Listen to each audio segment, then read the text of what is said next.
Oh, hello. I didn't see you there. I'm Scott Fox, lifelong insurance nerd. Now here's a nightmare that plays out more often than you'd think.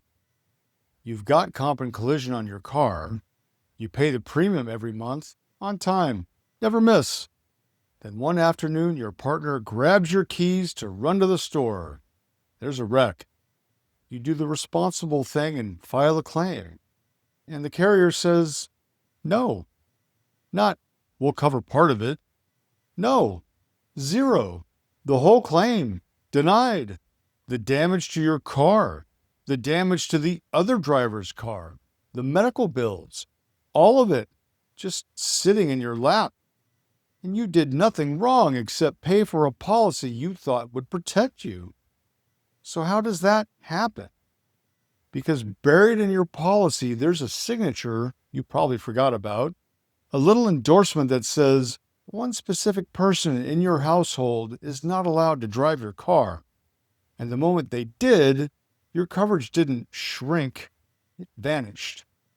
Most people think excluding a driver builds a fence around that person. It doesn't. It doesn't stop them from grabbing the keys.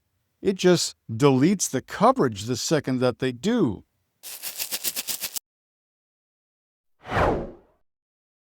Let's get nerdy. What a named driver exclusion actually is. Start with the term because the paperwork calls it a few different things. Named driver exclusion, excluded driver endorsement, same animal. It's a form attached to your auto policy that names a specific person by name and formally removes them from your coverage. When you sign it, you're agreeing that if that person drives your car, your policy will not respond. Now, why would anyone sign that? Almost always, it's about premium, saving money. Say someone in the house has a rough driving record, a recent DUI, stack of tickets, a couple of at-fault accidents. You know who you are. That person is expensive to insure. Rating them onto your policy can double or triple what you pay. So the carrier offers you a deal, or sometimes flat out requires it. Sign this person off the policy and we'll write you at a normal rate. Feels like a smart move. You save real money every month, and hey, it's your car. They barely drive it. That's the setup. And the problem is the word barely. Barely is not never. And you should really focus on never. Nerd tip. Pull out your declarations page, the one-page summary the carrier sends at renewal, and scan it for the words named driver exclusion or excluded driver. If a name is listed there, know exactly who it is, because that person driving your car is a huge coverage black hole you signed for yourself. So what excluded really means? It means total denial, treated as uninsured. Here's the part that catches people off guard.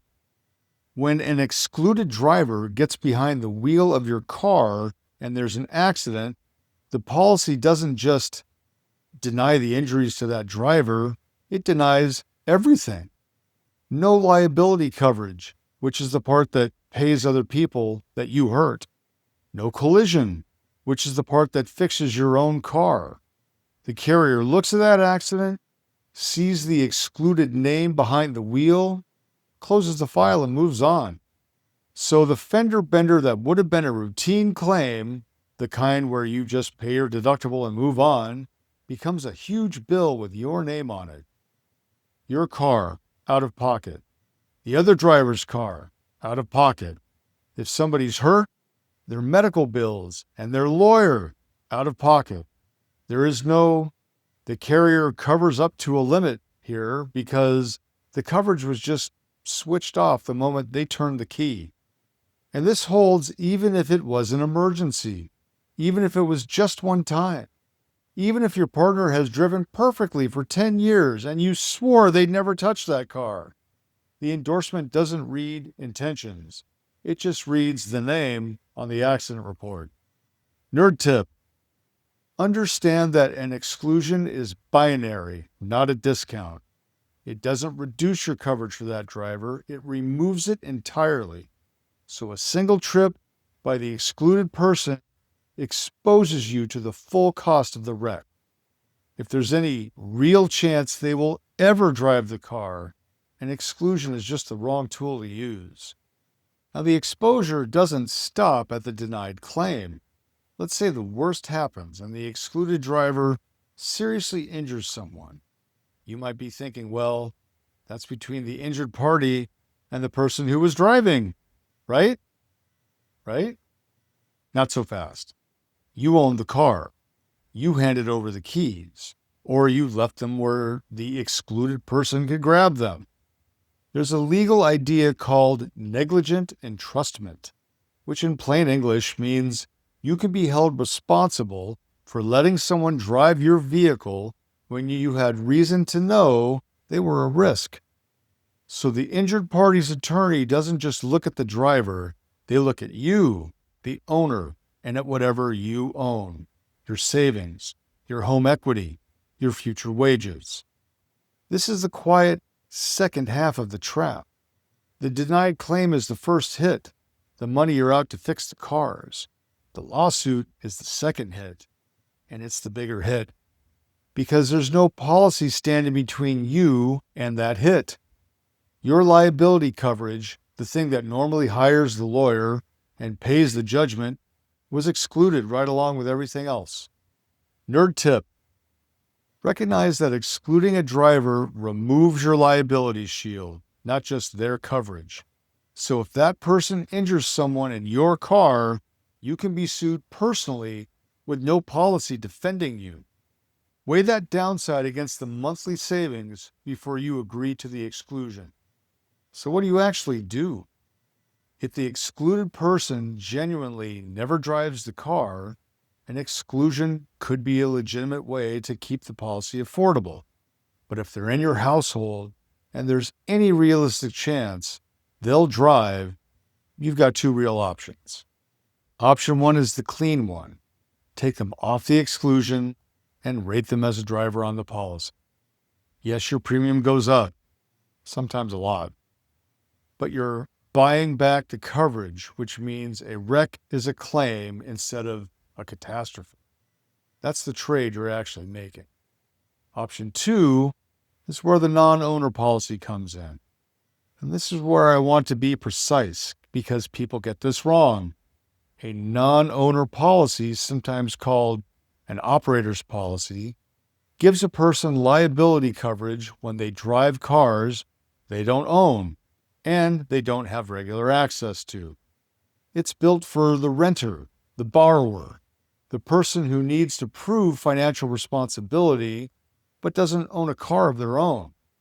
So it can protect the excluded driver when they're driving somebody else's vehicle out in the world. But here's the limit that catches people. A standard non-owner policy generally will not cover a vehicle that's in the driver's own household or regularly available to them, and it will not pay for physical damage to that car. So if your excluded partner lives with you and your car is sitting in the driveway available to them, the non-owner policy usually will not quietly step in and recover that car. It's real protection for the other cars they drive, but it's not a backdoor that restores coverage on the very vehicle they were excluded from. Nerd tip: if you want the excluded person to have some protection, a non-owner policy covers them driving other people's cars. But confirm with your broker that it responds to your household situation, because most won't cover a car that's regularly available to them. If they will ever drive your car, rating them on your policy is the only fix that actually covers you, them, and that car. Bottom line, an excluded driver endorsement is not a speed bump. It's a trap door. It saves you money right up until the excluded person drives your car, and then it turns a normal claim into a bill you pay all by yourself, sometimes with a lawsuit duct taped to it. Savings are real, but so is the exposure, and most people never see the second half until it's too late to fix. So do the 10-minute check. Find your declaration page. See whether anyone's listed as an excluded driver.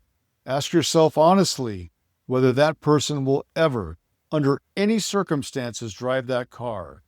In an emergency, on a bad night, just this once.